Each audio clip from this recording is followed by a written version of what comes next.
Hey, we're on. Wow, that's fast. I know, you never know what's going to happen around here. Welcome to the Big Story Podcast. I'm Alex Morrissey, and today we have a fantastic guest, longtime friend, ally, and fighter of good fights, Chris Sotomayor. Thank you. I don't know where that came from, but I'm just going to go with it. Okay, I'll take it. Yeah, all right. Well, you've got the rough knuckles to prove it, buddy. So, Thanks. how you doing, Chris? I'm doing all right, all things considered. In Totally. these stressful times. Yeah. I often get like distracted and fascinated by like what's like in the background of certain guests studios. And like so like I start kind of like my mind will kind of drift into these kind of areas like what's that looks pretty cool. First off, I'm just going to call out the Captain America shield. Right. Well, you kind of have to have that, right? Don't they kick you out of comics? I think so. And like I got to tell you, like, because they had one in the Marvel offices like, forever. There was always like in somewhere in the hallway. I can't remember where it was, but there was Captain America shield. Yeah. And there was no world of comic book props. There was nothing. I mean, there's no public marketing towards comic books in any way, shape, or form. And I think I was fixated forever, and probably from being a kid, but like the one prop, if I could have like any superhero prop, I think it was always Captain America's shield. Like I think that was like the one, like if I could have something on like the wall or I don't know, didn't he always wear I remember when John Byrne did it, like he had him wearing the shield on his back underneath his shirt, like a jacket, and I'm like, that dude's like, to me, that shield would be like a plate, because I'm not Steve Rogers, but but it is I think it is the coolest thing. Like it is just. Listen, I remember when I was a kid, trying to make the shield out of cardboard, and it always came out horrible because I had square pieces of cardboard, rectangular pieces, and trying to get a circle out of it was always complex curves. These are very complex. Yeah, you weren't even in like geometry class yet. So how the hell are you going to figure it out? This is like kindergarten, first grade. Right. I'm there with my scissors trying to cut it out. Can't get a real circle. Yeah. So a few years ago, when my kids were of Halloween age, my son went as Captain America, like right after the first movie came out. Right. So I kept the shield, and I'm like, yeah, all right, got my shield. You know what this costume really needs is an authentic replica of the shield. Right. It's the best move. What do you think, honey? It doesn't matter. I'm just going to get it anyway. Yeah. And you're like, in your back of your mind, like, he's going to grow out of it like in 20 minutes. Like he probably won't even want to be Captain America the day of Halloween. He didn't even want to carry it. No, of course. He's like, can you carry this? Because I can't eat candy and carry the bag at the same time. And I said, yes, absolutely. I will carry okay. Sure. Thank you. Daddy's just going to put it on the wall in his office. That's it's just one of those things, you play the long game. Do you think? Yeah. I mean, but what if he comes back one day and is like, hey, I want the shield. Do you got to fight him for it? Or is like, what is it like? Is there some sort of ritual now? There's got to be a ceremony, I think. I think so.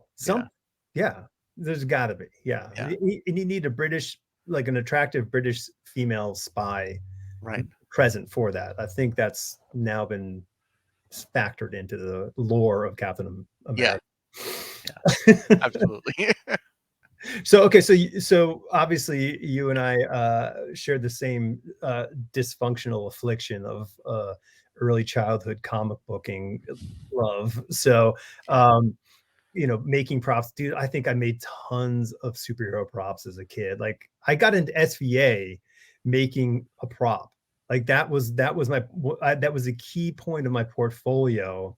Wow. Was what was it, Robotech, like the third Robotech where they had like the motorcycles? You remember that? Yeah.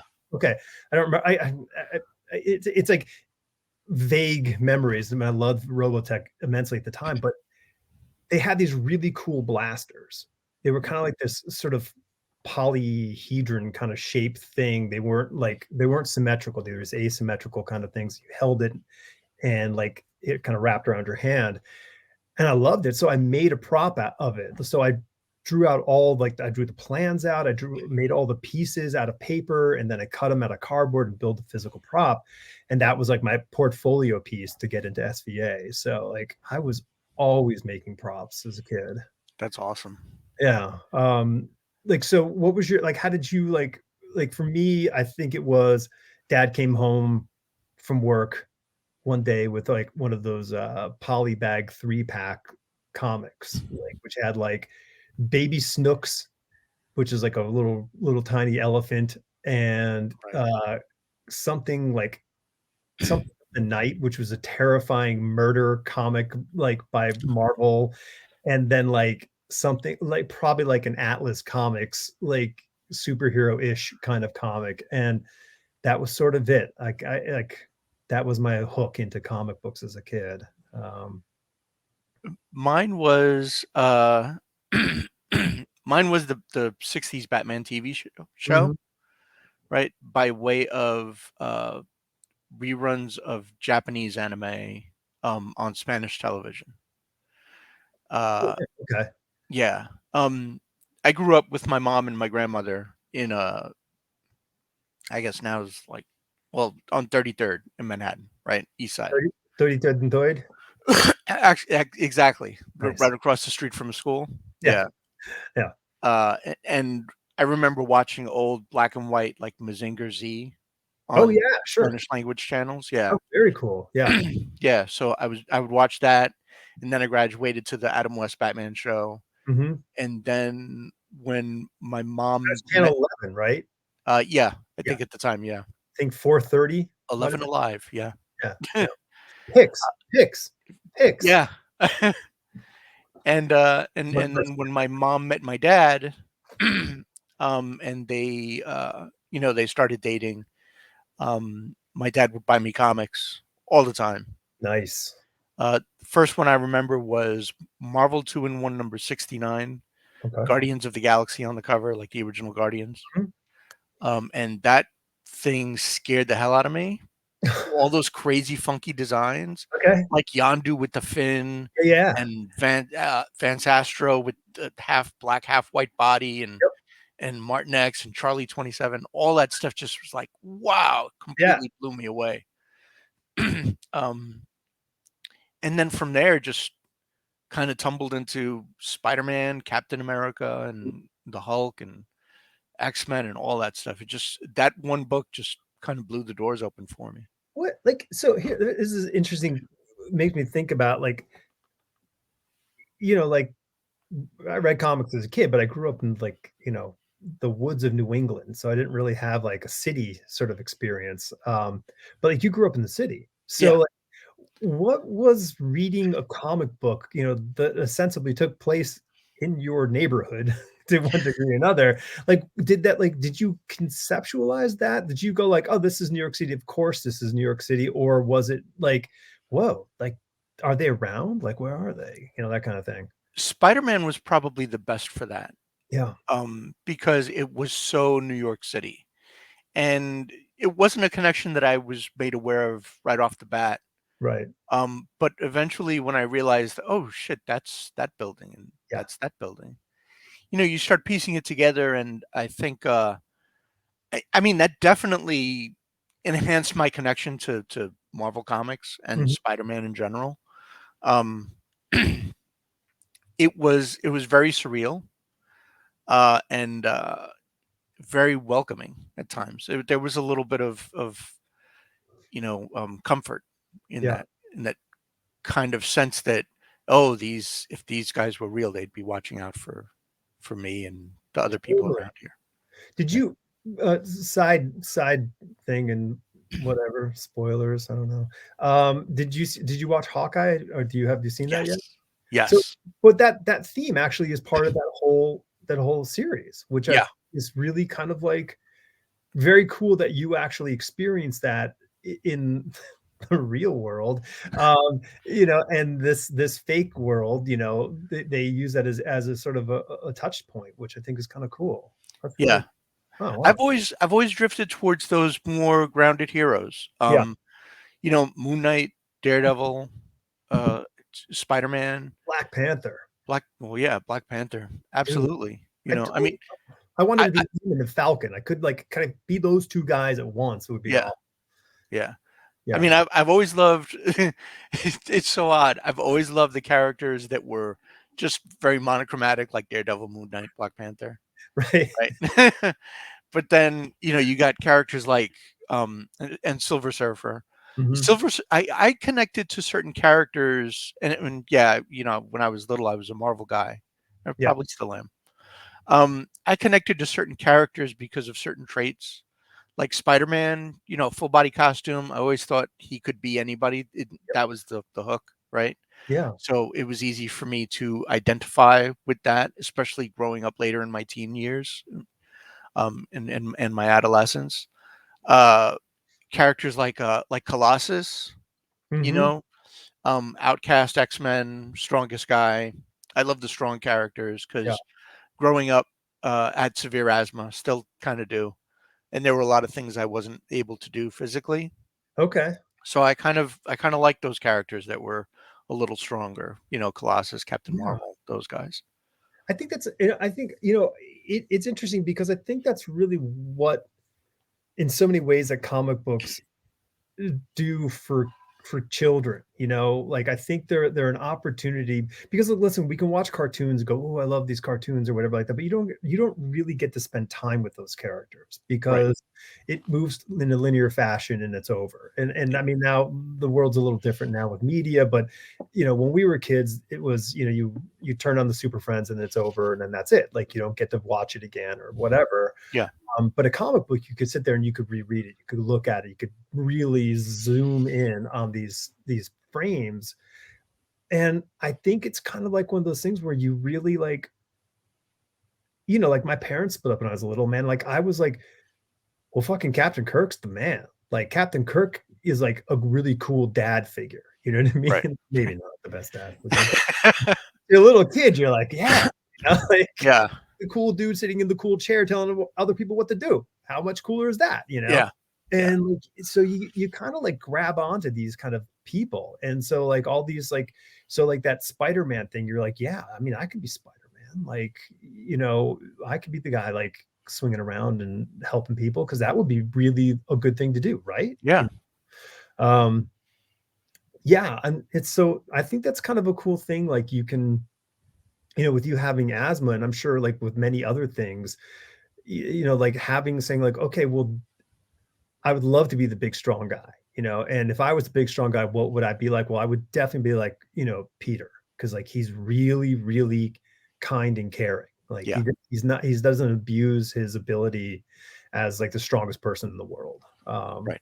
And that's kind and that's kind of cool, and like, and I'm sure all the sort of like metaphorical stuff of his being armored and having a hard time emotionally connecting to people like is something that we didn't catch on to, but as kids. But yeah, no, it's I don't know, they're better than what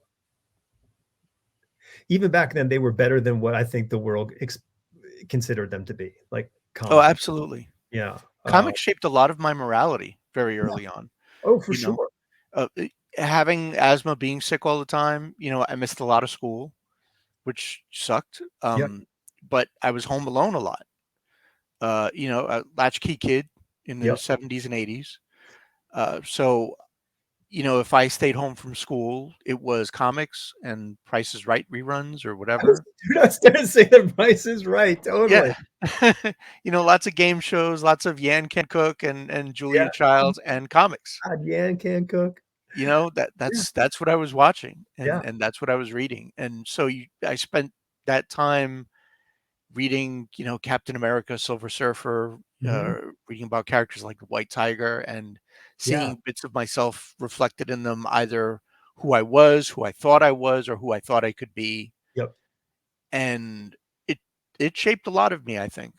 I know, I totally agree, like, like, you know, like, I unfortunately, indoctrinated my dear wife into the world of nerddom, and it's like but, like, she'll like, "Oh, Captain America." She'll call me that, like, because it's like because I'm always like, I'm like, "You gotta do the right thing. You just gotta do the right thing." Like, it Yeah. was to the point of like, I mean, I will choose to do the right thing even if it's the wrong thing for me to do, like Right. in that sense. So, and that's comics, really. I don't, because I don't have, I don't really recall having those sit down talks with my parents, saying you got to do the right thing, like Yeah. it was just, you know, off you go, kid. Yeah. So I mean, so you're making Captain America shield. So obviously you were comfortable with sort of expressing yourself creatively Yeah. early on. So that was obviously, and we all have pencils and crayons, so we end up drawing a lot, I guess. So is Yeah. that was like your kind of run is like I'm just gonna draw, draw, draw, like as a kid? Yeah. Yeah. Yeah. I drew all the time. I drew from comics. I drew mostly from comics. You know, and cartoons. And Mhm. yeah, I was just always drawing, whether it was on like my walls Yeah. or on notebooks, or I going to school, I used to get in trouble for drawing in the margins of my notebooks, Oh. to the point where like one teacher, Mrs. O'Malley in elementary school, she came in and she saw me doodling Spider-Man on in the margins of my book.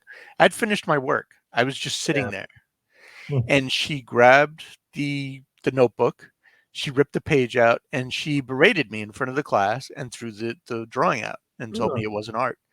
And I'm sure she's dead now. Um, yeah. but that memory will always live on in my head, and it's it. I mean, it was the product of growing up when we grew up. Yeah. I get it. It wasn't seen as art. It wasn't seen as expression. It was seen as a waste of time. Yep. But I it didn't stop me from drawing. There's nothing that would have stopped me from drawing or connecting to the material, or, fantasizing about those things in the ways that helped me later in life. I mean, that's super. I think that's super interesting because I mean, I often think about like the kids you grew up with who, like, there's a point when you're considered the art kid, like at some point, but like before that point, you're aware of everybody's ability to draw. Like the kid who ends up being like the art kid is very much in tune with what other people. I was very aware of other people drawing, and I drew all the time. And I would absolutely, I could cite like 3 or 4 kids, growing up who were clearly way better than me. Like Right. these kids could just draw. Like they had a handle on it. It was very much under control, but they didn't pursue it. Yeah. And like there was some sort of point like where Mrs. What's her name? Mrs. O'Malley. O'Malley, right. So Mrs. O'Malley grabbed their thing, it did that, and they were like, well, screw it. I guess I'm not gonna do this anymore. Right. Or like, or a some sort of version of that happens Yeah. and it stops for them. And and then there's the other side of it where that happens and you're just like, nothing. I don't care what you say. Like, like I did everything I could to do anything to draw. Like, so like with book reports, I'm like, so uninterested in reading the book, so uninterested about writing the book, writing the report on the book, whatever. So how many book reports did I do which I had drawings in? I'm sure you were the same way. You're like, like Yes. how can I pad this score by putting drawings of the characters in this book report? Yeah. And in the, I think to the credit of at least in my memory of the teachers I had, I don't ever remember any of them going like, "Nice try," F, like I think they all gave me passing grades because I put in the effort with something Right. versus just, going, "It was a book that I didn't understand," or whatever, so, Yeah. um, yeah, it's I mean, but it's interesting. I mean, and so like, I mean, you clearly like were like undeterred as a sort of as a kid to like what you really really liked doing. Did you get like where do you feel you got the best sort of support in that? Like what gave you the sort of the framework to not stop? That came probably mostly later in life, like high school years. Mhm. But before that, my mom, Yeah. because she recognized that I had an interest in art, and although she couldn't do much about it, um, let's say financially, Mhm. there wasn't a lot of support. She did whatever she could. If she got her hands on any kind of art supplies, Yeah. they went right in front of me, and she would sit down with me and draw with me sometimes, Oh, or show me how to look at things, which was really nice. Having that observational skill. that's a very powerful thing. Like, Yeah, so underrated, I think. So underrated. yeah, yeah. It Yeah. was it was always like, well, look at the way this shape looks, Yeah. or look at this line, follow this line here, and see, and then try to think of what it looks like when if it turns. And that was a hard concept for me to grasp at like Yes. 6 years old, Right. but she tried, and she did so much for me as Yeah. far as that was concerned. And my dad too, just kind of spoiling me with comics Yep. and toys, like superhero toys, Mego action figures. I remember anytime I was sick, my dad would come Dude, home with a new Mego action figure for me, and it's freaking awesome. being with the best. Well, second best. I'm still all in on Micronauts, but, um Micronauts were pretty cool. dude, so cool. But yeah, I mean, but no, that's I mean, that's I mean, it like my mom was, single mom, man, and like growing up, man, it was like she would, she worked at the hospital and she would come home with all the notepads that they had there. When they were done, she would save those cardboard backings. Yes, yes. And she would bring rolls of masking tape home, like whatever the really rudimentary art supplies. We're not Yeah, talking colored pencils and you know fancy stuff like real things, but it was all those kinds of things that like I she'd be like, here you go. Like for birthdays, she would like get like good cardboard, and like fresh rolls of masking tape, and that would be like my gift, like for Christmas or birthday. That would be one of the yeah, gifts there, and like I would love it. I was thrilled, like, because I could do something, I could make something with this, yeah, and and it's very similar. My father was the same way, man. He like supported the comic book habit, so and that was and the toy habit, like there was a what was it, Child World? Was that the yeah. toy? I Yeah. remember Child World. Yeah, Yeah, so there was a Child World near where he lived. On the weekends, man, we go to Child World and get a new Micronaut or whatever the thing was, is that would be like a thing. And comic books, and that would just keep me locked in.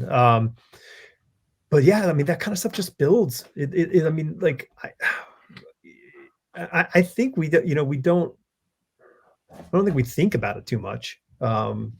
How important that kind of stuff is for us. I mean, as a parent, you probably did have to kind of go like, oh, wait a minute, like this is a teaching moment. yeah. Let me, It's all in retrospect, when yeah. you're a parent, you start noticing those things that happened in Mhm. your life when you were little, and you're like, "Hey, let me pass this on. Let me make this memory. Let me try to do something equal to that in some Right. way." Yeah, So high school is the time where you kind of felt like you kind of came in, I guess you came into your own as the art guy. yeah, Um, were you like we've had a few, of other SVA people who grew up in New York City, and a few of them went to like the art school, LaGuardia. Yeah. yeah, did you go there? No, Okay. no. So, well, I grew up in the Bronx. Not a whole lot of great support educational wise. wait, that's part of New York? It's yeah, it was. I went into high school and I didn't know about LaGuardia. I didn't even know about LaGuardia by the time I entered high school. Yeah. And then my second year into high school, I found out that I could have tried out for LaGuardia. Oh, wow. Yeah, my guidance counselor was like, did I tell you you could try out for LaGuardia? And I was like, no. He goes, oh, I'm sorry. I'm Well, sorry. maybe just double up and triple up on art classes while you're here. Ugh, I was like, ah. So that's what I wound up doing. So I okay. missed some really great opportunities in the beginning Yeah, because of lack of information and lack of sure. support. So what I made sure I did was I immersed myself uh, in as much of the art culture as I could, as I possibly could. Mhm. I would go down to museums whenever I could, jump on the subway. Yeah. Um, I would go hang out around comic shops. I tried to break into Marvel Comics offices.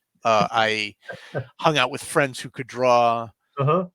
I did anything I could just to suck as much information up as possible.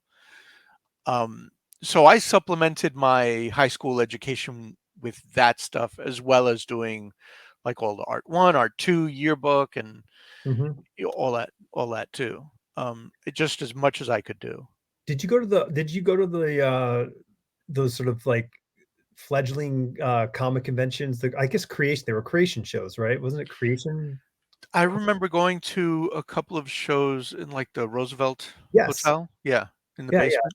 Yeah, the Roosevelt Hotel, yeah, right next to Grand Central. Yeah, yeah, Yeah, I used to come in from Connecticut where, where I grew up, and so I would take the train in and go to the one at the Roosevelt because I think the parents are like, whatever, it's right next to you know, right. the station, like nothing's a terminal. Sorry for all you train aficionados.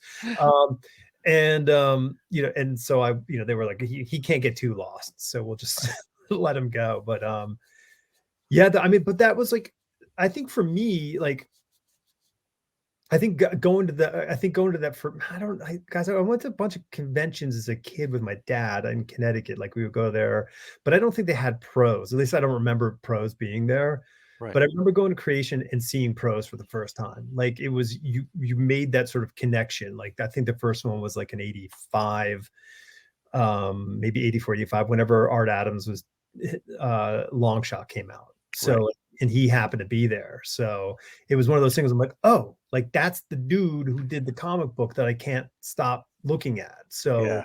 So, meanwhile, there's like, all the big hot shot guys of the yesteryears are there. And I probably never even realized like, oh, that's Jack Kirby just sitting over there, that kind of thing. But Yeah. Yeah.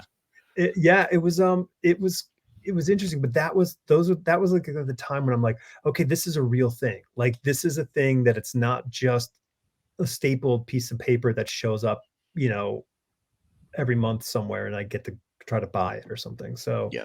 7-Eleven. Um, so did like what was it for you like that kind of turned it in your head to say like this is a thing? Like is this a was did you ever have that moment where you're like, I want to do this and this is a possibility? Yeah. I mean, it wasn't so much an event like a Comic-Con. Yeah. It was more it was X-Men 150. Wow, you really got the get dialed down there. Yeah. It was the first time I'd noticed like credits, comic book credits. Okay. And then I started following certain artist careers. Mhm. And started, hitting later on like back issue bins, Yep. as comic shops started to become prevalent. And I made that connection like with that X-Men issue that, hey, these are people Mhm. and this is I guess this is their job. And I had no frame of reference for what anyone could make or anything. I just figured, hey, maybe you get free comics. And I like comics. I would love Sure. to get free comics. Yeah. So, that's the connection I made. But Okay. yeah, Yeah. that's what did it. It's interesting, and it's really it's so you like, when you said the thing about, like, sort of following artists, it really hit me, like, this thing hit me inside. I'm like, "Oh my god," like, I remember as a kid, like, I think the first comic book artist I think I was like, "I know who this is," was probably John Byrne. It was probably an X-Men kind of period of going like, "Oh, that's the dude." Right. Because didn't he draw the Avengers and like, like, I mean, like, because it was a sort of kind of thing where but like my big focus comic once again was the Micronauts as a kid. Like I mean, I loved Spider-Man's my all-time favorite comic book character. Right. And but it was like this thing with the Micronauts. I loved it. And then I remember being like in SVAs when you really start like kind of are able to start forensically breaking down like comics, like and who, what, why, and that stuff. And I started like looking through my collection. I'm like, I follow like without really knowing I was following Michael Golden. I was buying everything he did, but I didn't think I was looking at it go, "That's drawn by that dude who did that." Like I had them. Like I had all those comics, all the Avengers annual, the X-Men annual, the Marvel fanfares, all these comics. and I'm going through them in my collection at school. I'm like, okay, like this is clearly a thing, and like, meanwhile, there's giant stacks of Kirby and, Kirby comics and Byrne comics and Sure. Perez comics. But yeah, it was just one of those really weird things. So like it's interesting how like your eye will attune to something and kind of dig into it and just keep coming back to it. Yeah. There's nothing learned about it. Like you're not I don't think you're consciously doing it. I think it's just kind of like something speaks to you and you fall into that. Um, so high school, like, you're like, oh, okay, I can do this. How did you go? Like, what did you do with that information? Thinking like, okay, this is a thing. I might be able to get free comics, like, as a career. I was just trying to figure out I was reading a lot of Marvel Age, right? Even Yeah, before sure. high school.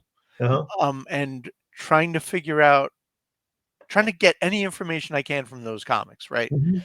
Trying to figure out where Marvel was, what kind of art they liked, what what uh what their procedure was for putting together comics, that assembly line, editors' names, things like that, right? So from those Marvel Age comics, I figured out like their offices were on the 10th floor at 387 Park South, and there was a whole line of offices on the side that were editors. Yeah. There was a bullpen, and like the mailroom must have been on 9, and the executive offices seemed to be on 11, and starting to piece all this stuff together, Elliot like R. Brown, baby. We have to thank Elliot R. Brown for almost the yeah, majority of our information, right? yeah, those maps were very helpful. Yes, exactly. And this was like before Foursquare, way Oh before yeah, Foursquare, totally, dude. decades. Yeah, This was my Foursquare, yeah. right, where you just figure out where stuff is, Mm, perfect stalker material. And yes. of course, I used it like a stalker. Because one day I actually did try to break into the Marvel offices after hours, not Oh, knowing that there would be a security guard there, and getting stopped, me and my friend. And this is at like 7, 8 o'clock at night or something. Like I right. think it was like 7, like 8 o'clock at night, right? At least. It was really dark and it was summer. So yeah, it had to be after 8.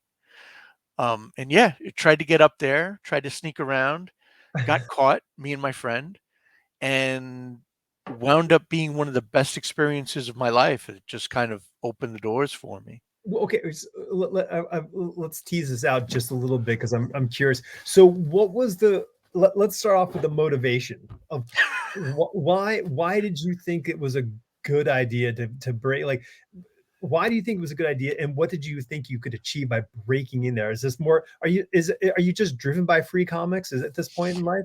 No, this was okay. This was sheer teenage stupidity, Okay, sure, yeah, right? I'm young, I'm invulnerable. I mean, yeah. I'm like 16 at the time, There's right? no there's no second order effect to whatever I do. No, no, no. There are no consequences or anything.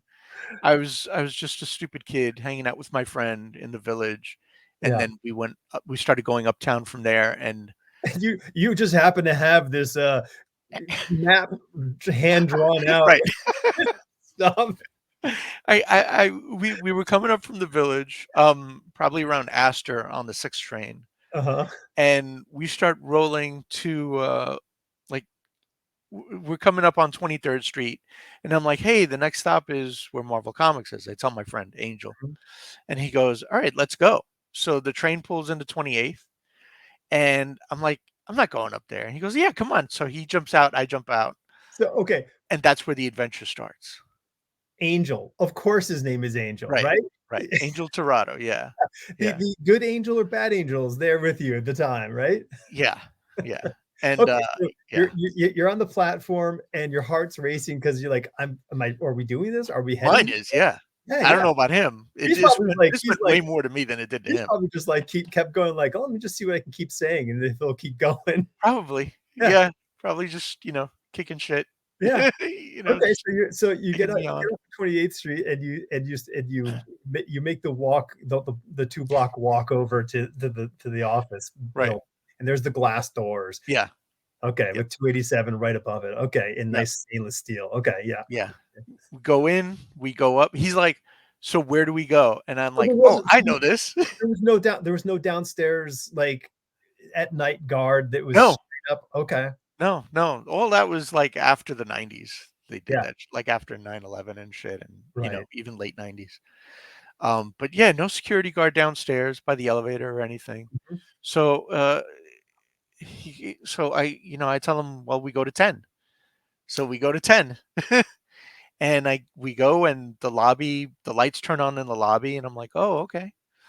And there's a front desk for the reception area, Uh-huh. and just walk right past, and I go, So the glass door wait, the glass door wasn't there? uh, elevator, no, no, Because the elevator, oh, no, there was a glass door, yeah, because her desk was behind the glass she had a glass partition right, to her desk, whose name I'm totally blanking on right now, and she was the sweetest of sweet people. yeah, she And was. then there was the glass door that led into the hallway where you could get to the stairs to go downstairs, and then you could go right, This over was the elevator, there yeah, was an elevator, there was a glass door, and then the reception area, right. Yep. right?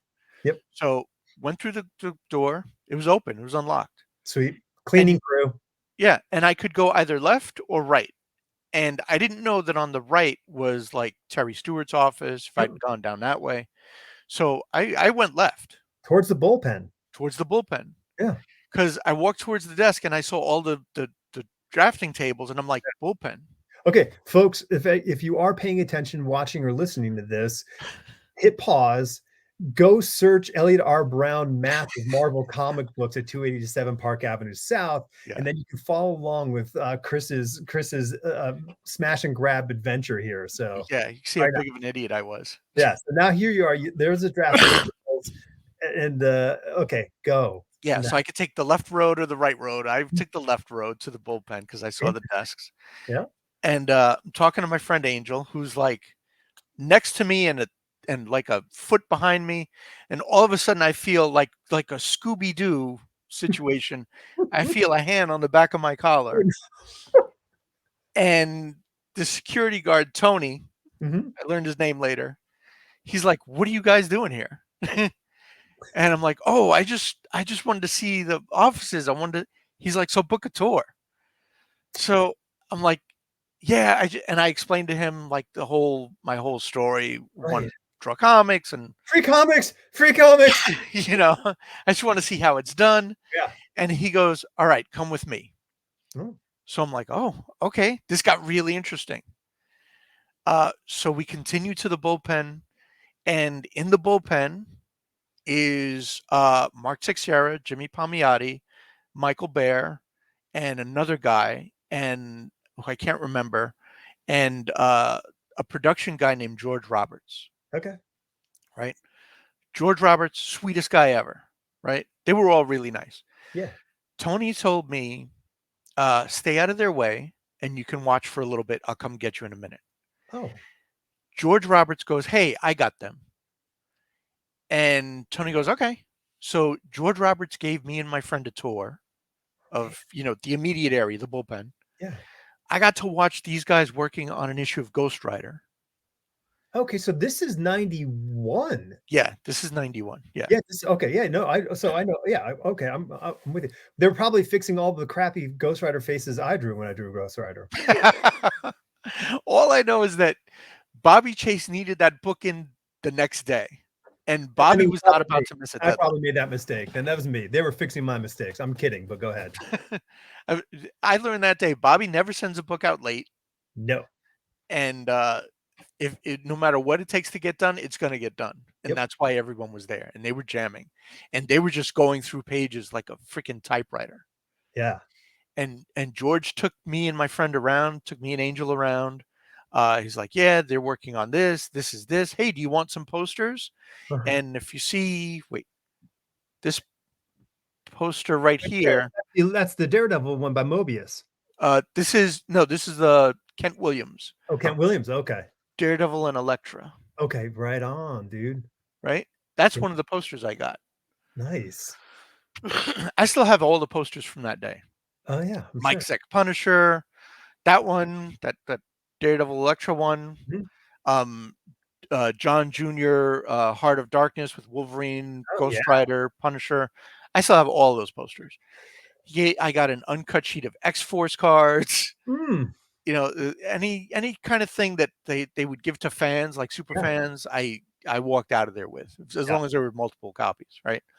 And I got to hang out. I got to ask questions. Mm, George took me to the side and he was showing me how to draw like certain things, and he was teaching me about using reference and all this inside stuff that I had no idea what was going on. right. It was just like a really nice. I think we were there almost an hour. That's amazing. Yeah. I mean, wow. Okay. This It is it was an amazing experience for me, yeah. you know? And I was like, "Fuck, this is it. This is what I'm doing." There's no turning back. I had already applied to SVA at the time and was just You waiting. weren't thinking this is what I'm gonna do, I'm gonna break into places? That wasn't the takeaway? That was the takeaway, yeah. I'm I'm just just gonna gonna start break breaking into into shit, yeah. stuff. Okay, yeah, okay. Next on the agenda was DC Comics. I figured I'm in Manhattan. So, okay, No, I didn't go so to this DC Comics. this is spring this must have been spring-ish time, I in '91. Yeah, could have been, Um, yeah, yeah, yeah, I'm just kind of gauging because that's around, that was during Mark's run on Ghost Rider, so, right. that kinda makes sense. Um, and then yeah, because you started at SVA in, I guess, in the fall of '91? Yeah, Yeah, so, like, so right after I graduated, that you rolled in and that with that sort of whole new crew that sort of kind of was, with JP and that lot. yeah, Okay. So that's okay. That's so that all tracks. So you were just full on locked in. You're like, I'm gonna go to SVA. I think this is something I can do. right. I think I can get free comics, and then you do the B&E, Yeah, and instead of ending up with bracelets, you ended up getting a freaking full first star, a real tour yeah, of a business where it wasn't somebody talking to you, just sort of like, and over here's where we do the thing here, and this is the that. Like right. this is a person who like thoroughly got it. Like you're a kid who is willing to do this because you want to do this, and dude, that guy changed your life. Yeah, he did. He did. Tony changed my life. George Roberts changed my life. Tony. Yeah, let's forget George for a second. Tony had a choice. Yeah, Like there's a choice. Like, 'cause listen, the easy choice is be a dick, and just like, read the kids the riot act, kick them out, scare them, whatever the thing is, which is probably what happens like 9 out of 10 times, if not more.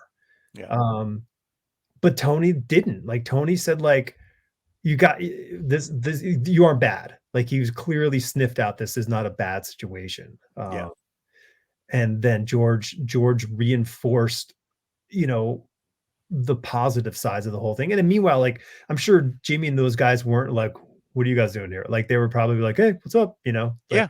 It's exactly what it was. Yeah, yeah, yeah, because they were all freaking 18 years old at one point, right. wanting to do this, 17, 18, whatever, how old you were.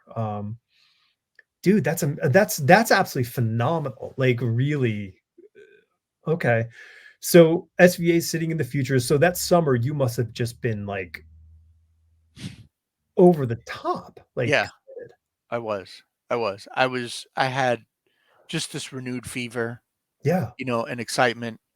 And I I mean, totally. dude, for years after that, I would still swing by the Marvel offices and bring Tony coffee, Oh, smart move.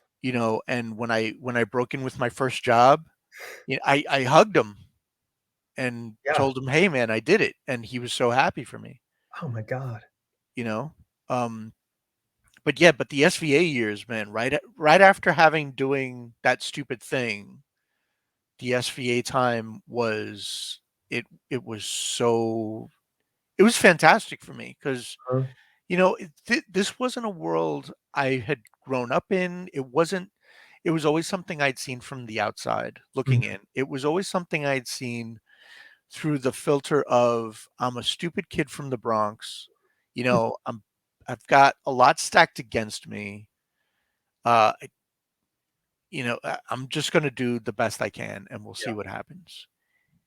And I went to SVA, Yeah. and it wasn't my first choice. I wanted to go to Parsons, Okay. but I think, fate had it for me to go to SVA and meet certain people like John Mhm. Paul Leon, Brett Lewis, Kevin McCarthy, Chuck Yep. Drost, those guys. Like, really great people. Yeah. Chris Yeah. Batista. Sure, Chris. Uh, Shout out to Chris. Keep trying to get Chris to come on the show. It's impossible. yeah, Chris is awesome. Yeah. He's Uh, great. He's such a nice guy, yeah, like, sweetheart of a guy, super just like and as flashy as Chris can look, he's a really shy dude. Like, yeah. it's like he's a really, really sweet guy. Yeah, okay, so, yeah, I mean, like, that whole like, like, so JP, Brett, Kevin, Chuck, like, those guys were all, you know, 2, 3 years behind Right, me, right. but they were all, like, And immediate. Chuck went to Cooper Union, just to, Right, yeah, but clarify, he but he was was friends around. with those guys, so Yeah, with Chuck, Mr. Hopshot, Cooper Union. yeah, Um, but they're like, he was always around, and, like, they were really tight, and, like, I mean, I had my tight crew. Everyone's got their tight crew at that school for, like, whatever group of years you're kind of moving through, but, man, it's like you guys to me were really impressive in the terms of how you really all kind of like worked together. Like there was like you were like extra credit kids. Like there was just this goal of like getting into the business and really being like pretty professional about it pretty early on, which yeah. I think was not as prevalent in the earlier years of SVA. I think it was a bit more of just like, hey, you go here and you can get a job being an illustrator or doing comics or whatever the thing. And I don't think there was a really strong kind of push because, you know, Well, as SVA didn't teach that a whole lot from my experience anyway. yeah, and That was Will, more so through Mike Davis's thing.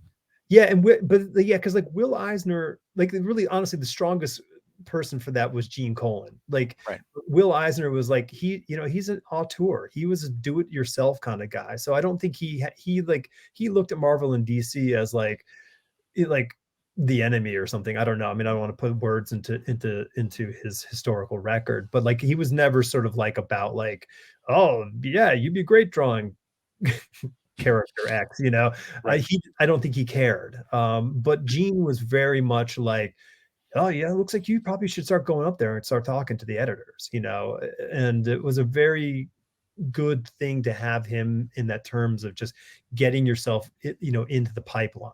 right. And you guys, that whole Mike Davis thing, I mean, I'm partially glad that didn't exist, in our sphere, because I think I might have been involved with it, because sort of ambition, but I'm like, man, like I had a really good time at SVA. I had great girlfriend. I had all these good things. I'm like that Right. a lot of that stuff might have been sacrificed for the Davis school of, comics. I got a lot out of it, man. I'm sure. The relationships I built, the perspective it gave me, the motivation it gave me, the opportunities it afforded me. Uh, there is when people get into a situation like that, an opportunity like that, an environment like that, there are different ways you can take it. And I think growing up the way I grew up, I was very determined to turn it into a thing for myself Yeah. and explore every opportunity I could that I could figure from that situation. And I think I did okay. Hmm. It gave me not just, professional relationships and insight into the business. It gave me a lot of friendships Yeah. and the perspective. It was such a unique experience going through that studio, that situation, Hmm. um, and evolving along with it as it progressed. Because when I came into Mike Davis's Bad Boy Studios, it was right after Milestone was set up. Yep. Brett, Kevin, John Paul, Bernard Chang, Sean Martinborough, they Hmm. were all already there. And I was coming in, I was meeting all these guys and seeing the work, and that was a huge motivation for me. Michael invited me to apprentice at his studio, and that was a huge motivation for me. Mhm. And getting to sit next to a bunch of the other guys, like Brett and Chuck and Kevin and those guys, and work in the studio and understand how just the mechanics of it, Yeah. the process. I never would have gotten that anywhere else. Yeah, no, I didn't listen, I didn't have it, like, as I did, because we all worked, I was in the dorms at SVA, so it was like, you go into your dorm and you go into your room and you do your work, and, like, Right, it wasn't like it wasn't a sort of a studio setup. right. Yeah, huh. It was That's such a different beast. yeah, well, I mean, and I think I think what's so great is that, like, I mean, I think it's great how that group of people embraced it and how it really, like, in the timeliness of the whole thing, because of the whole milestone thing kind of happening, there was a real sort of convergence between the sort of this group of talent that was, in college at the time, and then sort of evolving right into the business, some during school or some right after school. So it was super exciting. So you graduated what, 94, 95? I ran out of money. Ah, there you go. That I one. didn't graduate, yeah. Gotcha. Well, you're not the only one. Sure. So, yeah, so Michael Davis's Bad Boy Studios was how I supplemented my education. Aha. Okay. So were you like you were training it from the Bronx all the way into Jersey City? Yep, Okay. every day. Wow. And I had a job at, a D'Agostino supermarket on the west side in Chelsea. Okay. So I was balancing these long commutes and not getting home till, like, midnight, 1 in the morning Yeah. sometimes, you know, and just getting up the next day, and Doing it getting again. to Jersey again by 8:30, Yep. right, or 8 o'clock, whatever Mike said was the time. Yeah, yeah. It was Yeah. it was rough, but and it was a sacrifice, Sure. but it's something I needed to do, and there wasn't anything I could give up, out of those things. It was either not do the time in Mike's studio or not do the job that was bringing in money, Right. um, or not living in the Bronx. Mhm. And I didn't have any frame of reference for not living in the Bronx and living somewhere else that I could afford that Right. would be closer to either of those things. Yeah. So I made the commute. Yeah, and I think yeah, and when you're young, you don't have the sort of the internal resources to kind of go, okay, let me just step back and take a look, because there probably could have been someone who was 32 years old at the time, the wise age of 32, Right, who could have said to you, like, here's what you can do. You know, there are grocery stores in Jersey City. There are inexpensive apartments in Jersey City. You could hop over there and you could go do the same thing, and right. you would save yourself 3 hours a day, Yeah, and but when you're a kid, you're like, well, this is what I got, and I'll yeah, just keep grinding this out. So, like what was your self vision of like what was happening? Because like for me it was, I'm going to go draw comics for Marvel and DC. right. Like that was there was no other thing. Like I was just fully focused on that one goal. Did you, I didn't, and I've said it here before, and I'll say it a million more times, and I don't, and I'm sorry for everyone who hears this over and over, but like my first paying gig at Marvel was writing. It wasn't drawing. I got hired to draw, but I didn't have but the project wasn't written yet. So I'm sitting around waiting for it. And then I went to an editor, and, and she was like, "Oh, I don't have, like, I don't have anything for you." And I said, "Well, can I write something?" And she's like, "Yeah, sure, but it's got to be a good story." I'm like, "All right."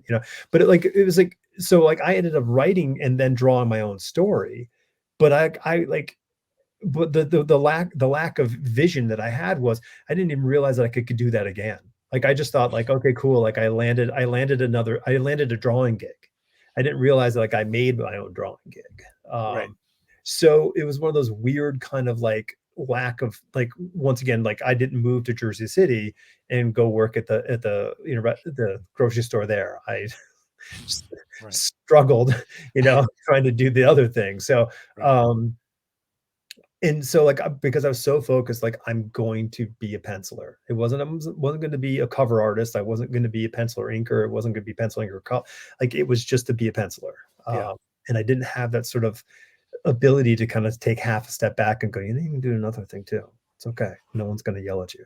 Right. Um, like, so what was your, like, you're working in a studio, but like, were you buried in the studio where could you like envision yourself independent of that? Or like, how was the, The goal was always to do something independent of the studio, right? okay. Regardless. And I wanted the studio to be a place where I could learn and hone my craft.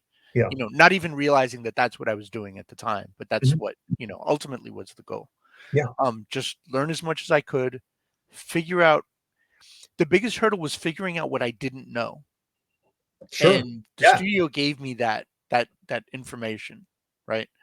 So I was exposed to a lot of stuff. And just like you and probably everyone else, I had dreams of being a big time penciler, Yeah. doing a run on Daredevil. That was my thing. And I drawn Daredevil sample pages out the ass Yeah. for all kinds of different things. And working in the studio, being exposed to all these different things, I did everything from layouts Mhm. to ruling out panel borders, Mhm. spotting blacks, inking backgrounds, Yep. um, a little bit of tightening up figures, uh, acquiring reference material. I did all these different parts of the job, Yeah. and it got to the point where being exposed to all these different things, I landed on coloring. It was a thing that came in. We were doing some books for Triumphant Yep. way back in the day. Mhm. Chromium Man Zero, Triumphant Unleashed Zero, you know, um, Scavengers, whatever. I don't even remember what number it was. But we've done all these jobs on these books, and you know, I think Kevin and I were doing a lot of the coloring, and I learned so much from Kevin McCarthy Yeah. at the time. And then Chuck was always very willing to help me out, and I learned a lot from Chuck Drost at the time too. And I kind of landed on, wow, this is something I think I could do, as long as I could make a living at it. Because again, no frame of reference. I Mhm. didn't know what I didn't know. I figured this is something I could do. I could switch up and even still pursue penciling later on down the line if I Yeah. wanted to. Sure. But I was drawn to it, to this kind of work. Mhm. Especially after having been exposed to books like Electra Lives Again and seeing what Lynn Varley did with Oh, blue yeah. line coloring. Yep. Blue line coloring was my favorite. When I dropped into Mike Davis's studio, it was at the end of them doing Shado, and that was all blue line. Okay. So I got to see Chuck do a little bit of that Uh-huh. and explain that process to me. And then I'd go back and I'd like, oh, Electra Lives Again. Ooh, Dark Knight Returns. Sure. And then Havoc, Wolverine, Meltdown. I'd start going back and looking at all these things, and Meltdown wasn't blue It was line; it was painted, but yeah. painted. Yeah, but you start making the jump from the four color process to the blue line to the painted, like John Mhm. J. Muth, Kent Williams, Bill Sienkiewicz, and you start not just seeing, but you start understanding Yeah. how the medium can evolve. Yes. And I figured, you know what? Maybe my career can evolve. Maybe I can start out doing coloring. Maybe I can, Uh-huh. later on do more illustration work and whatever. So that kind of opened the door for me to start coloring.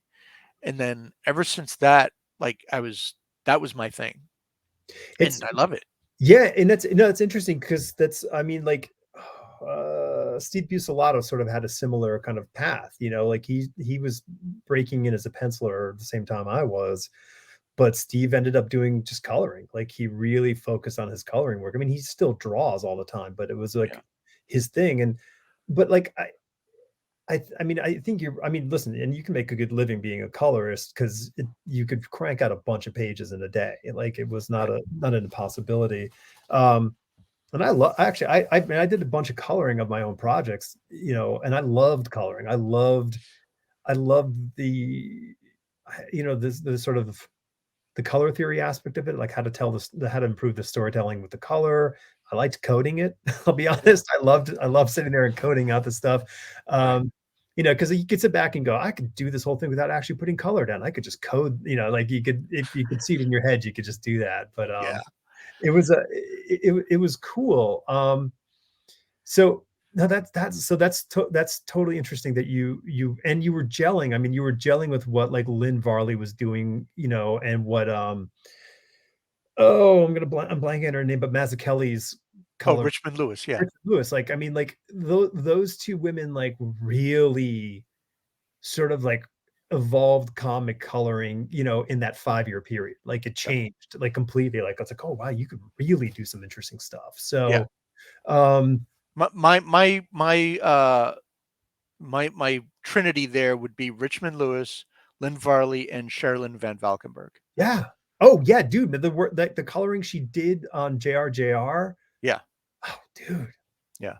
just so good. Yeah. So good. And then Um, I found out that Sherilyn Van Valkenburg was an illustrator, right? I had it was such a weird sorry to derail, no, no, but no. it was such a weird uh thing that popped into my head. I'm growing up, my parents, my dad especially, used to love to listen to Earth, Wind and Fire, right? Sweet. So yeah. So I was a fan by proxy. Mhm. Um, they released this really nice box set. I forget when, maybe late 80s, early 90s, whatever it was. And the cover of the box set was painted by Sherilyn Van Valkenburg. Oh, weird. And I was like, holy shit, that's the same person. And Yeah. I put those two things together. And that's when Wait, I you know this realized wait, could I mean, do you know this for a fact? I mean, there might be another Sherilyn another Van Sherilyn Valkenburg Van out Valkenburg. No, yeah, I'm there. That's the pretty person who sure. never has to worry about, like, "I wonder if someone has my URL." Hmm, Right. yeah. Yeah. Wow. Yeah, so, I mean, but that like, so, like, I guess there was an expansion of consciousness at that point of like, oh, Yes. it's like there's people aren't only like, "I'm only into doing comic books." Like, Right. yeah, Yeah, that was exactly it. yeah. Oh, Because that's so you don't cool. know what you don't know.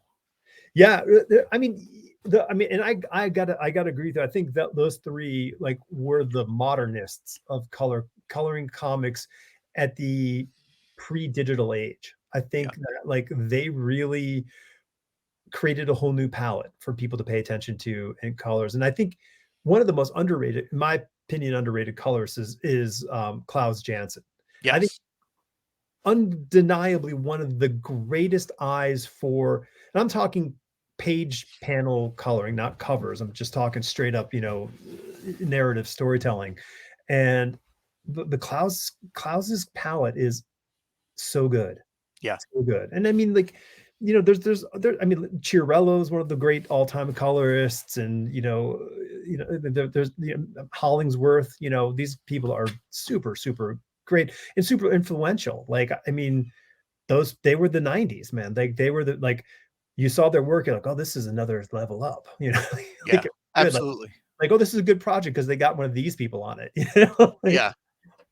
um, so that's cool. So you got this sort of like, I think I can do this kind of moment with coloring, which is pretty cool. Now, I mean, but like, how do you square that? Because like, like I did a few coloring gigs for some people over the years, not a lot, but just a few things when the work wasn't rolling in, and some would be like, hey, you want to color this thing? I'm like, yeah, I'll do it. I'd love to do it, but like, how do you square the sort of, the was it, the SVA motto of like, to be the biggest, the best, whatever the thing is. I can't remember what their motto is, but you know, Right. like, how do you square it? Like, is there a moment like in your mind, like, okay, like I'm putting that aside, like the dream is going to the side because I'm doing this, or did you say this is a part of the dream? Like, how is your I definitely saw it as a branch, not as an instead of, not as a Mhm. replacement, right? Very Um, cool. because my attitude was always, even from the beginning, learn as much as you can about all the aspects of comic book production as possible, Yeah.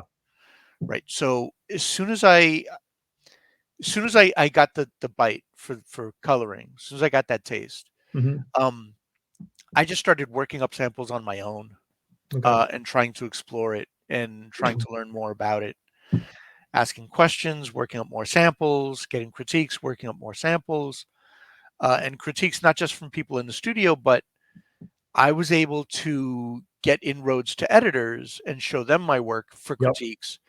Not thinking, okay, I'm ready for work, but I need to know what I need to improve on, what these folks are looking for.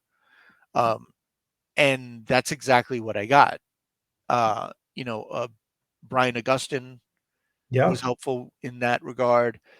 Pat Garrahy at Marvel was helpful in that Mhm. regard. I was able to show, because of the inroads that I was afforded through Mike's studio. Yeah. I was able to take advantage of those opportunities, those connections.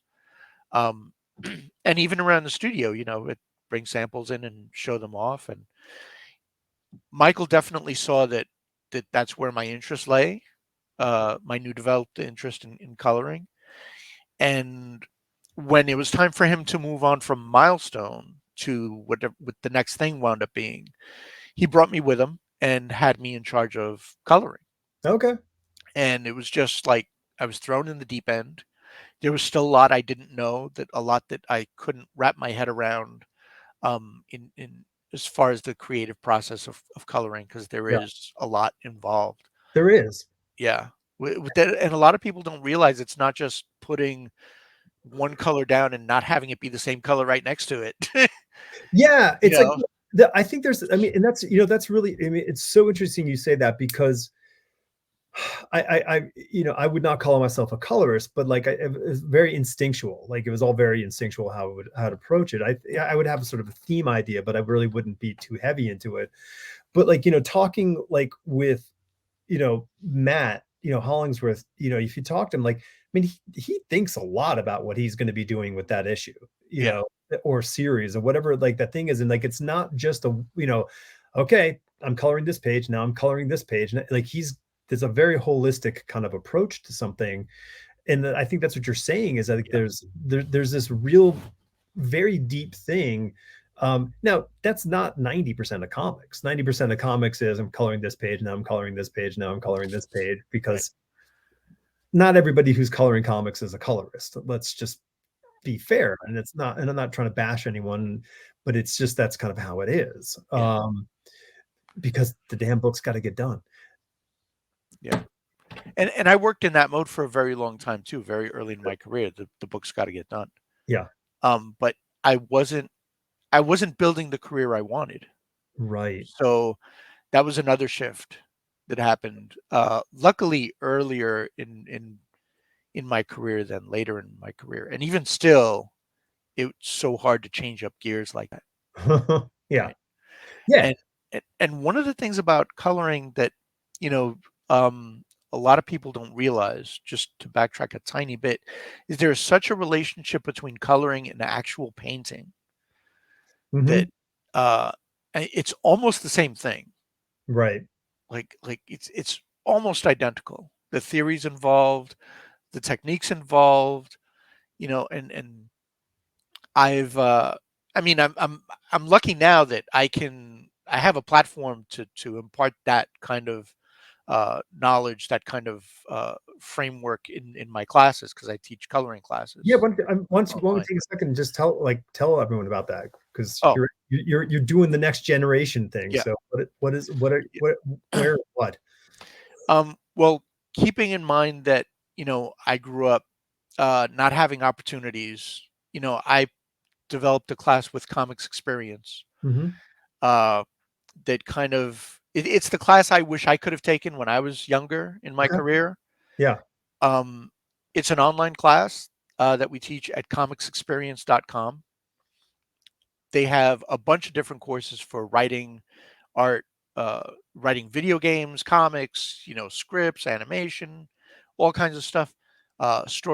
Pencils, as far as like drawing 101 and Hmm. storytelling and anything you would get in a college course. I teach the coloring course, right?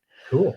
Um, So I built the course, like I said, as something I wish I something was available to me Yeah. when I was early in my career. And I teach it as an art course because it's an art course. It's not a Photoshop course. It's not a computer course. I teach it as an art course. Everyone gets artwork from like the big publishers, Valiant, Marvel, DC, Image, IDW, Lion Forge. You know, um, nice mix of stories. Everything that you would want to build a portfolio. The perfect portfolio. I make sure that I put together, and it's a painting course. Yeah. I teach color theory, values and lighting, composition. We go through all this stuff. I designed all this stuff with Andy Schmidt in a way that it's easily digestible in these small chunks, Mhm. over the course of 6 weeks, right? We meet once a night for a couple of hours. We usually go over, but that's what happens. Yeah. I critique everyone's homework assignments. Everyone gets homework assignments. Jeez. This is all stuff that if I was coming up, this would make me excited Oh because my it's god, like, no, totally, dude, 'cause oh, yeah, man. Yeah, yeah, yeah, and I think it's I think the most important part of the thing is, like, it's not a thing of, like, "Hey, we need to do a coloring class. Which one of you people can teach how to do coloring in Photoshop?" Like, you're not going right, it like, you're giving someone a foundation of understanding, like, technique is, like, that's not what you need. Like, right, it's really easy to kind of think that technique is the solution, but it's not. It's yeah. that foundation that's really the important part. That's cool. So how long did like, you just but you guys just rolled this up not too long ago, right?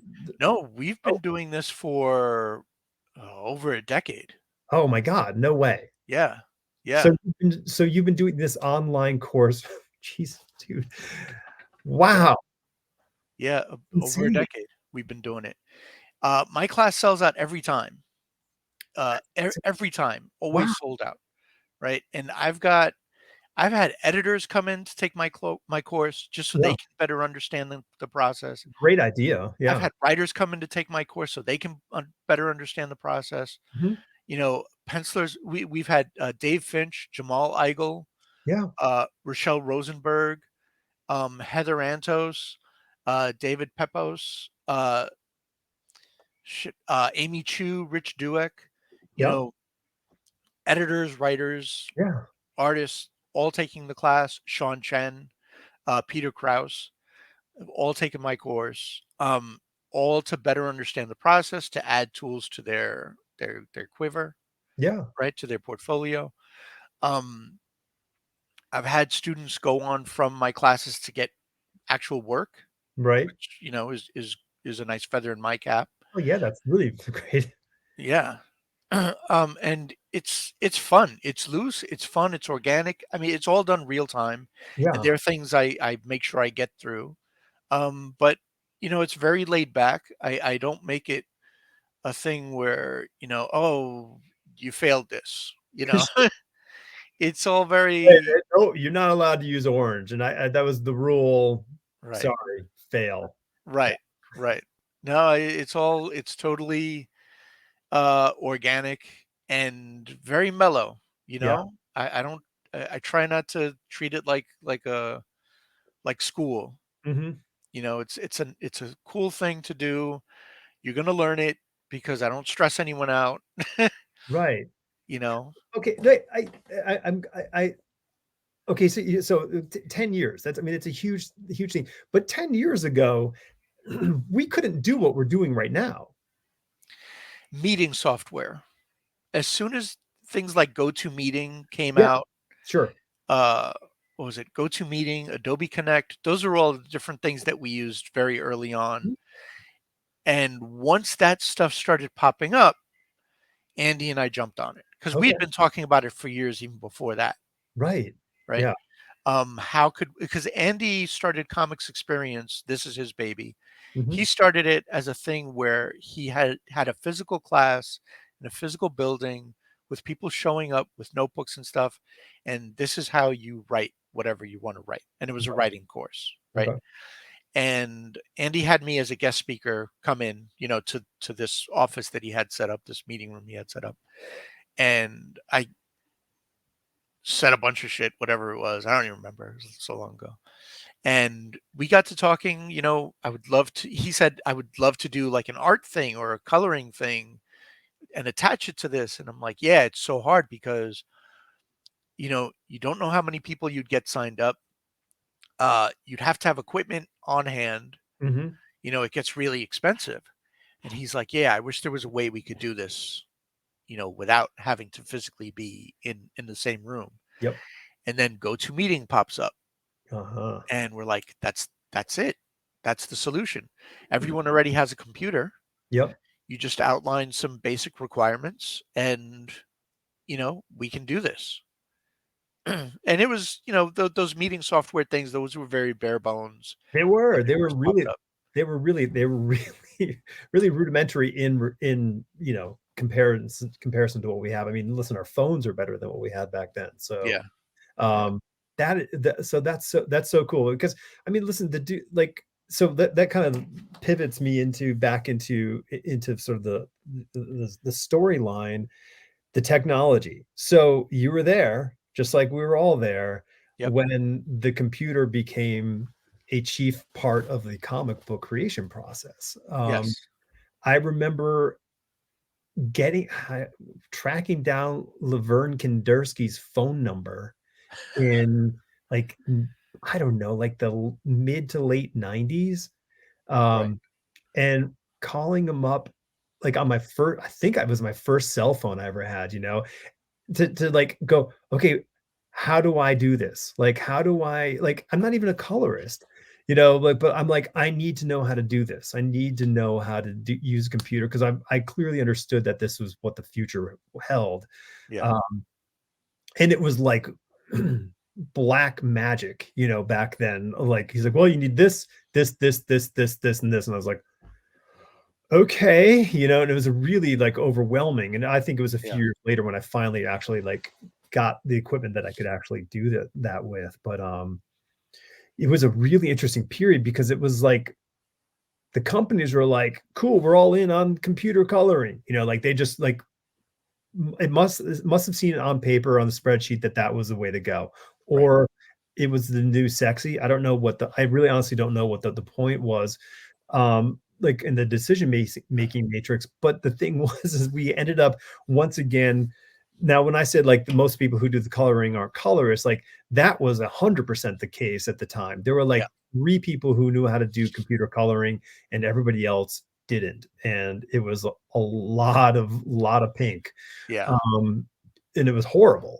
yeah. But what was like, so what, from like your vantage point, like what like we're gonna have Patricia Mulville on later Awesome. this season.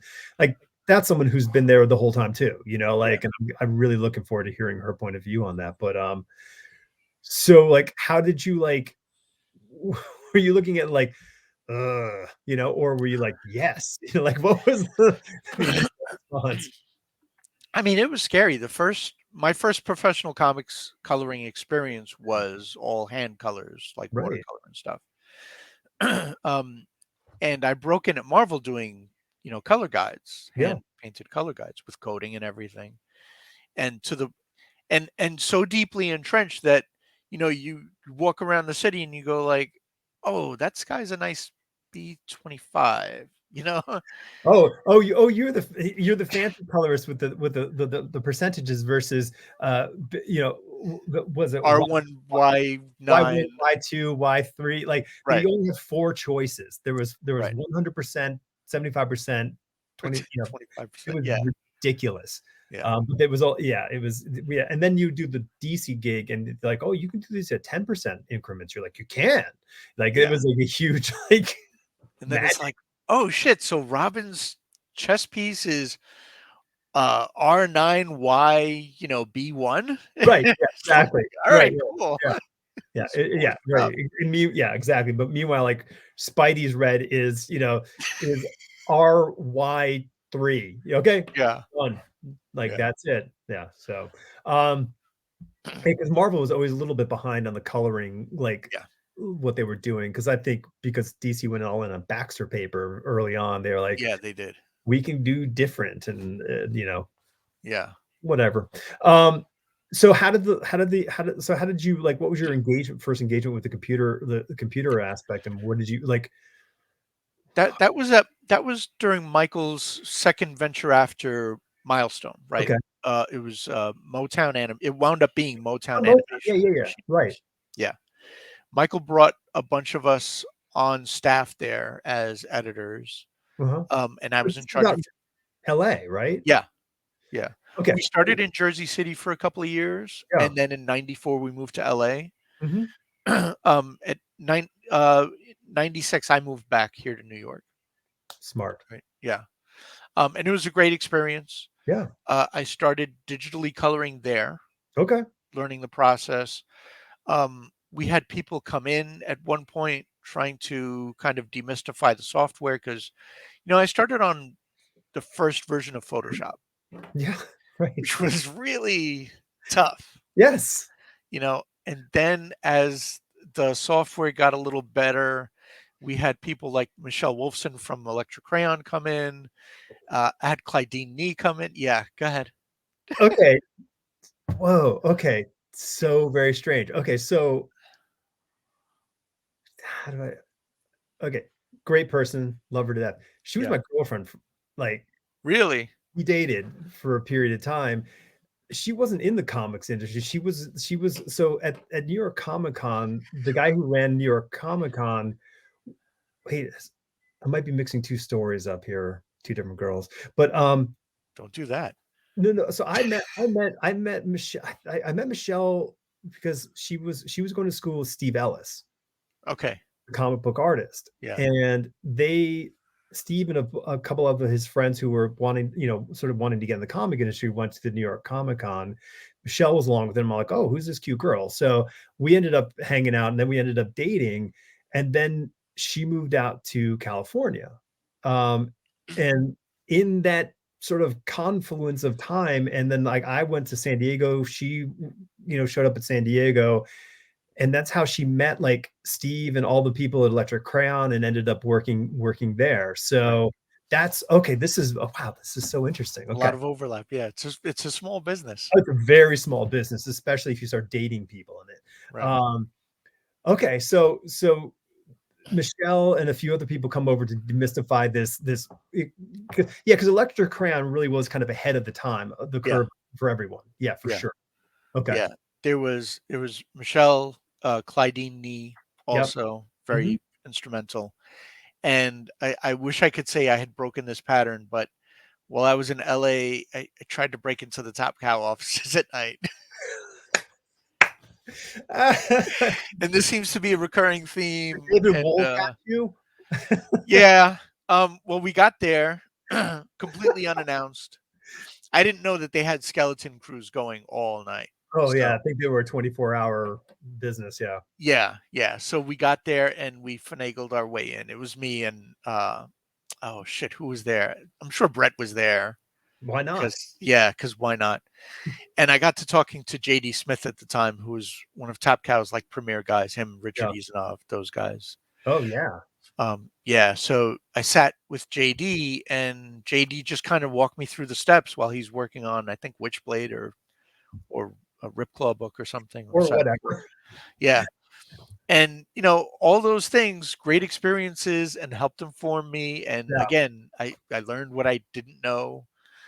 And it helped me in my all that technical stuff, understanding that. And then I was still surrounded by guys like Chuck Drost and them, and mhm, they helped me with the creative stuff. And I was able to work through all the different versions of Photoshop and figure out my process and, yep, kind of fine tune it. And when I came back in '96 to New York, I started hitting up the Marvel offices. Um, my friend Sean Martinborough, he had already put me in contact with Jason Liebig at Marvel, mhm, and I got a couple of X-Men covers, which was awesome. To start at Marvel on yeah, X-Men covers, not a not bad bad. choice. No. Yeah. And when I got physically into the offices, I had lined up a couple of meetings with Jason, Matt Idelson, who was editing Deadpool at the time. Joanne, he shared an office with Joe Andriani, who Mhm. was editing Tales to Astonish, Okay. right? Yeah. And then wait, no, not Tales to Astonish. Journey into Mystery, Okay. right? Sal Buscema Thor book, Uh-huh. right? So I met with Jason. That meeting didn't go great, but it went and it was fine. He walked me down to Matt's office, and Matt and Joe shared an office. So I spoke to Matt. I showed him some coloring samples Yeah. and showed them to Joe. Joe was looking at them too. You're like, hey, yeah, I think they were impressed with the fact that I could do digital coloring Yep. at the time, but not all of their books were going to digital coloring. A lot of them Right. were still being done by color guides. So unless it was a cover or an X-Men book, it was probably a guided book. Yep. Um, so I left the offices, I left everyone samples, Yeah. right? When I got home later that day, that was like a Wednesday or something. I got a call from Matt Idelson, and I'm staying at a friend's place because I just literally gotten off the plane the day Right. before. Landed and you went right to work. Yeah, because that's what you got to do. Yeah. Um, so he had called my friend's place looking for me and said, "Hey, I've got an issue of Deadpool.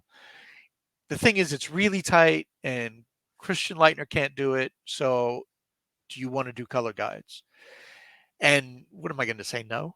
Right. Sure. Yeah. So he's like, "Yeah, if you can come by tomorrow, I can give you the book. It's due Monday."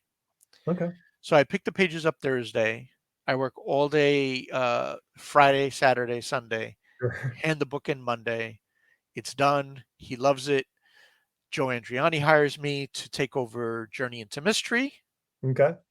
And then an issue or two later on Deadpool, Matt needs my help again, and then just gave me Deadpool, and then I'm coloring two books at Marvel That's at great. the same time. Yeah, it was nice, but it was two books color guides, Yep.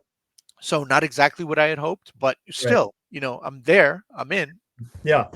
and I just kept pushing for uh, the ability to do my own computer coloring. Yeah. And they gave me covers. They gave me when the book went from when Journey into Mystery went from being a Thor spotlight book to Shang-Chi. Mm-hmm. Um, I started doing color guides on that, and they let me start doing the covers digitally, which was Yeah. nice. Deadpool, they let me start doing the covers digitally.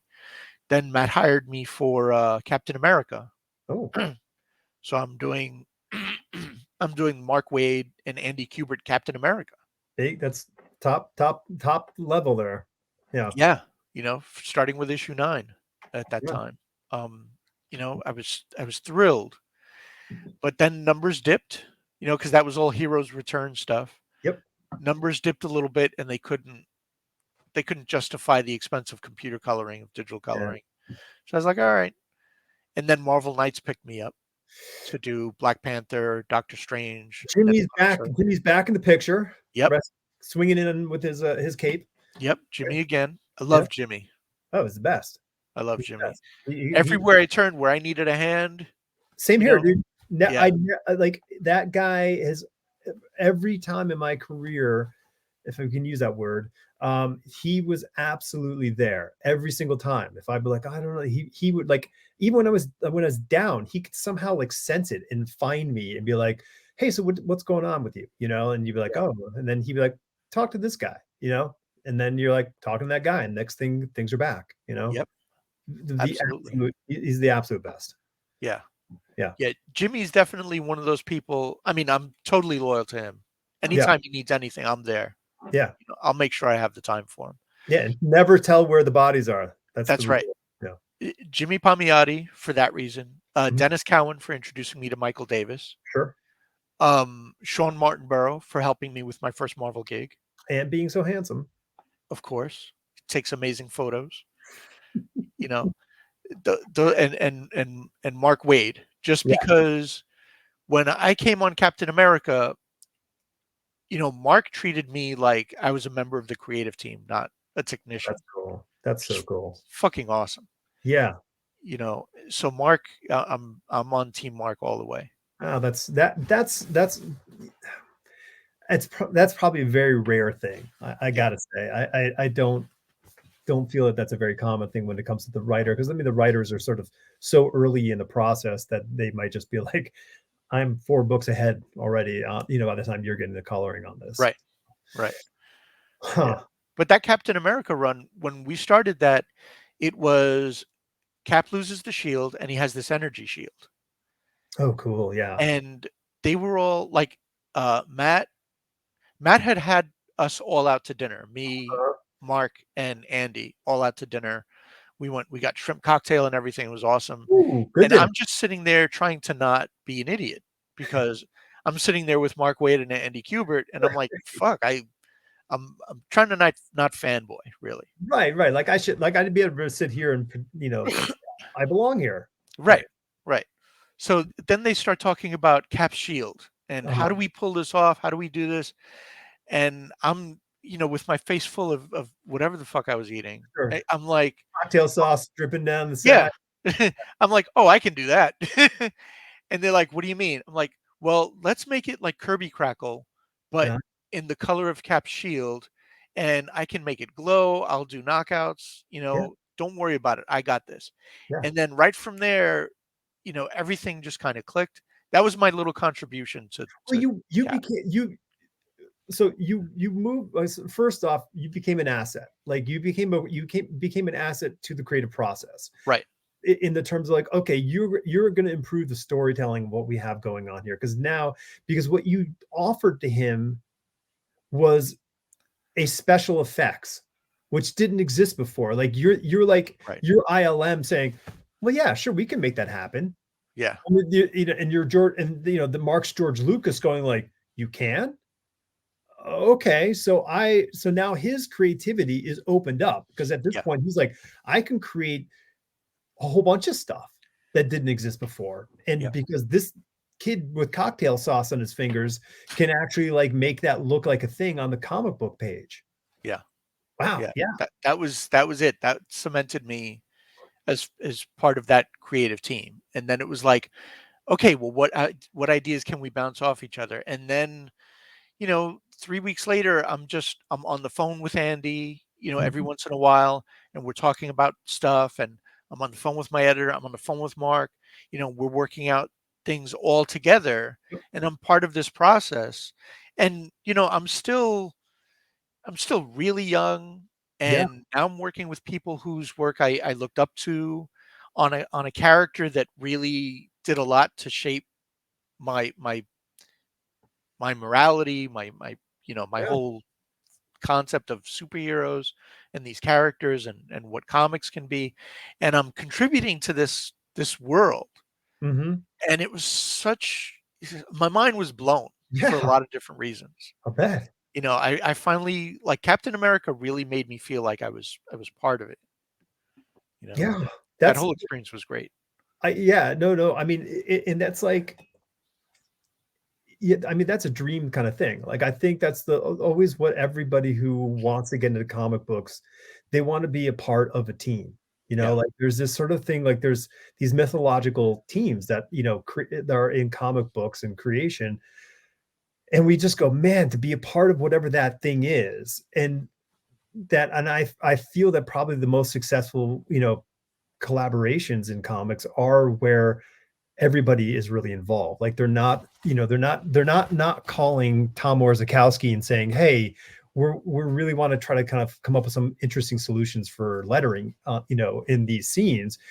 Rather than just sending him a script and be like, "Just letter it, buddy." yeah, So that's a testament to the level of those creators, and it probably really stepped up your game. Saying, "Okay, well, this is the bar. Like yeah, here, and I've got to always be striving for this level of involvement, participation, and yeah, success, I guess." yeah. So that's freaking awesome. Do you miss hand coding? Do you miss color guides? Do you miss the watercoloring? I miss the tactile uh art thing. Yeah. I've tried to do more painting during this pandemic shutdown. Okay. Um, and I found it really therapeutic, really cathartic to just sit and or stand hunched over a desk and just like lay down physical paint and colored pencil and stuff. It's really nice. So I'm trying to work that in so that I don't miss it. I don't miss the grind of color coding and Yeah. doing guides and having to like when I was doing color guides, I was constantly taking like a backpack with a FedEx folder and markers and stuff and pens to my girlfriend's house at the time Right. and just sitting there at the table working while she made dinner, Yep. and then brushing it off to the side and then just trying to sneak in work anytime I could. Right. Sure. It was fun, but it's a job and Yeah. you Yeah. got to do it. Yeah, absolutely. And like coloring was only a novelty option for me at times. So I never had that sort of, and I can feel how that would be like, because listen, a lot of is expected on colorists, which people don't realize. Like you don't get the whole month to color the book, No. like it's not like that kind of, it's not that when you're doing color guides, it's like, it's more in lines of like, we need this in 4 days. Like, Yeah.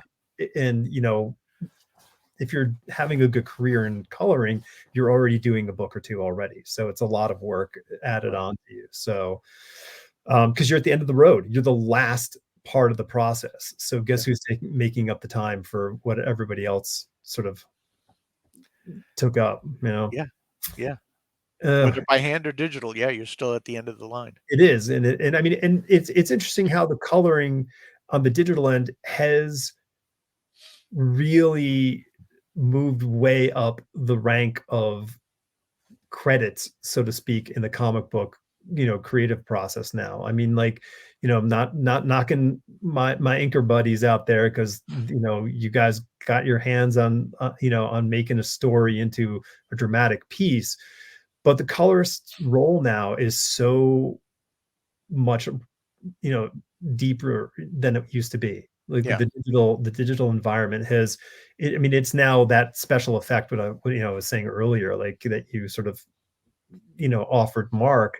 Now it's like it's expected. Like this, I mean, this insanely high level of attention to pages. It's pretty crazy. Yeah. Like especially for like the big name books, they want a lot of doodads and hoo-has happening, I'm sure. Yeah. But that's so how does it feel? I mean, like, your page rate's better. Uh, Yeah. Yeah, page talk about page rates. Yeah, page rates better it's than not guiding. 25, it's not $25 a page for coloring anymore. So Yeah. yeah. Yeah. Yeah. At its height, I did make 35, Mm, which was look at nice. you, Mr. Moneybags. Yeah, right. Yeah, towards like 99, 98, 99. I Was think making my 35. first penciling, I'm almost I somehow my mind keeps saying it was $40 a page penciling, and I can't believe it was that low, but it could have been. It might have been It could have 70, but I think it might have been 40. been. Right. Right. That's bad. It's been Yeah. poor. Um, so like going back to that sided part, like, I mean, you're doing some painting for yourself. Are you considering doing comics for yourself in some form? If I do comics for myself, it's gonna be writing. I'm Okay. not going to draw. World Smart. building is very labor intensive, and Yes. there's so many people better at it than I am. Yeah.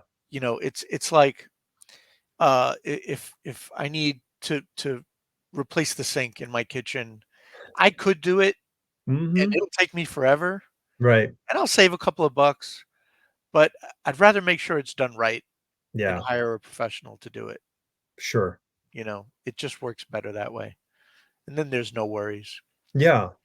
Well, I mean, yeah, I mean, it's interesting. I mean, because like I got out of the drawn of comic racket, 20-ish years ago, and it's strange, doing this podcast. I've sort of like dabbled back into comics to one thing or another, which I really had no major intention to do. Like I penciled a cover, a variant cover this summer for crossover from Image, and then I just wrote a comic that we just finished, and were successful on Kickstarter with.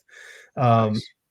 and it's like, but like I'm roped into doing 3 more issues. Like I did, like, like I'm like, this really would work better is like, I think the story needs to be like 4 issues as a mini series. I'm not thinking like, oh, I got to do 4 issues. Like I just like that made more sense. And the guy whose comic it is like, he's like, yeah, that sounds great. I'm like, oh, damn it. Now I got to do 4, but it's like, it's interesting. Like, and I have lots of people saying like, well, are you going to draw something? I'm like, God, no. God, no. Like, it's like, I mean, like, it's not that I couldn't draw. I mean, and listen, I'm 20 years behind my peers and their skill sets, so I shouldn't draw. Um, but it's like you said, man, there are so many people who are so much better at doing it because they're already stretched out. They're in shape. Like Yeah. they can do the running. Let them run, like Right. you can stand there on the thing and hold the stopwatch if that's Yeah. like someone has to do that. And that's like, for me, that's what writing is. Like I'm like, I can like have the stopwatch because I'm the one who's like can see the whole track and I can see like what's happening and say, okay, well, here's what we can do. Um, and it's not that it's less. I mean, it is less time and drawing comics is incredibly time consuming. It's Yeah. just straight up. And if you drew it, then you would probably be emotionally like, I've got to color it too, like Yeah. so, Yeah. and that's just even like twice as long. Yeah. So, Yeah. uh, I mean, I would definitely write it, even with a co-writer, yeah, someone who's maybe better at writing than I am. And right. then I would absolutely color it, of course. You know. That see that and that's I think that's pretty freaking cool. Like to be able, like because we like with this project that we had done, like like I got a text from like the guy who was penciling this one of the sections I wrote, and he's like, "Hey, I can't figure out the splash page. Can you just lay it out for me?" So like, okay. So like I drew the I drew Nice. the, drew the thing, sent it off to him, and like and then he drew it based off of my layout. But like it was kind of cool. And like I've had my hands in on the coloring, and it's like your fingers kind of get in there if you can do the task. Yeah. Um, but that's kind of cool. There's probably not a lot of people who write in color comics. Like there's probably not a long list of creators that have done that. So that could be kind of a unique zone for you. You could win Yeah. like a double Eisner for the best writing of an issue and best coloring of an issue. You could probably get like a double, which no one's ever landed. Come on. I love how you catapulted me. I haven't won an Eisner Oh, for yeah, no, you're coloring winning. yet. This is an Eisner winning award idea that you have. I'm creating in my mind here. So Thank you. it's classic, Chris. This is classic me. I've run with this idea to the point where you're receiving an award. That's just the natural solution to all efforts, right? We should just hang out more because Yeah, it I'm would good make for. me feel so good. Yeah. I'm really good for your ego for sure in that Yeah. sense. Yeah. Yeah. Um, so let's wrap this up. Why don't you let people know like what you got going on. Like obviously you've got a new class coming up.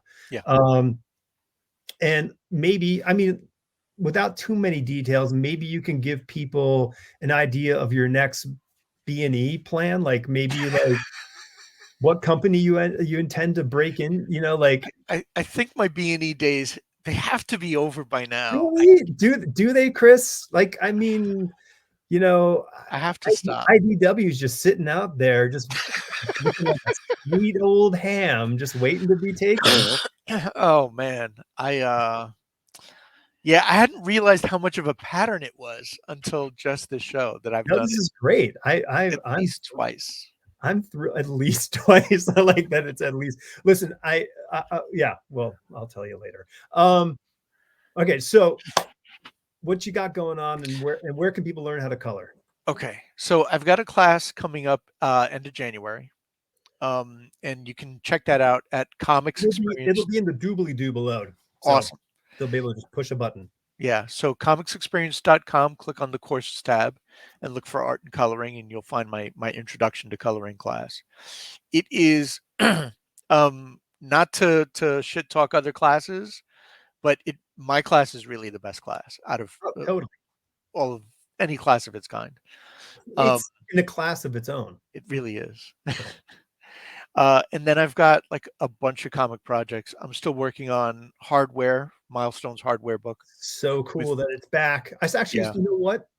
My co-host Gary actually was sent me a video flipping through the latest issue of Hardware. nice, Yeah, nice. It's such a great book to be part of. Brandon's doing an amazing job writing the book. It's yeah, Dennis Cowan and Bill Sienkiewicz and then me. yeah. And you. It's Dennis Cowan, Bill Sienkiewicz, and me. Like, Yeah. what is one of these things doesn't belong? But here's the thing, dude. Like, that's from your perspective. Like, there's a wealth of people out there who are like, yes. I You know what I mean? guess. You know? I guess. Listen, I still have. I'm still a lot in the same mentality I was when I first broke in, Hmm. and I'm still all about like the business side and trying to get the next gig and still Right. thinking about my career and career moves and stuff. So that's still where I'm at. And maybe that's a good thing. Maybe it's a bad thing that I still have that fire. I'm going to hope it's a good thing, or at least I can take that and use it as a good thing. Right. Yeah. Yeah. So, So go get Hardware yeah, for get sure. hardware. I'm working on a book called Happy Hill with my friend Joe Mulvey and Rich Dueck. Nice. I've got uh, a book coming up with Scott Snyder and Jamal Eigel. Nice. Yep, that's going to be one of those Substack books. Oh, good. Sweet. Yeah, so that should be a lot of fun. I've got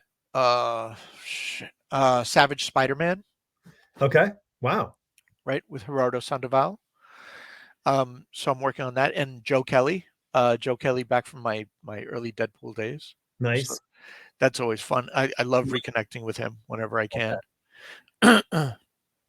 And a couple of other creator-owned things that are a little early in the pipeline. Yeah. I was working on something that I Yeah. don't know if it's gonna continue anymore because Oh. there was a tragedy a few days ago. Oh, right. Yeah. Yeah, Right. Yeah. All um, right. Well, with Ryan Bodenheim. yeah. Yeah. So unfortunately, that probably won't be happening. And then there's a book called Fragmentation at Dark Horse that I'm working on with Mark Guggenheim. Ooh, cool Um, title. I love Mark. Mark's great. Yeah. Yeah, and also another milestone book I'm working on. Damn, there's a lot of books. Yeah. Uh, Greg Pak, Koi Pham. The book is called Duo. Scott Hanna's doing the inks. Koi's work looks great. Greg always on point. I've known Greg since Planet Hulk. We've worked Okay. together on that. Greg's always a great collaborator. He's very generous, invites me in every time. And Duo, I actually started working on a couple of years back before Milestone hit the pause button. Yeah. So there are a bunch of those issues in the can already. Sweet.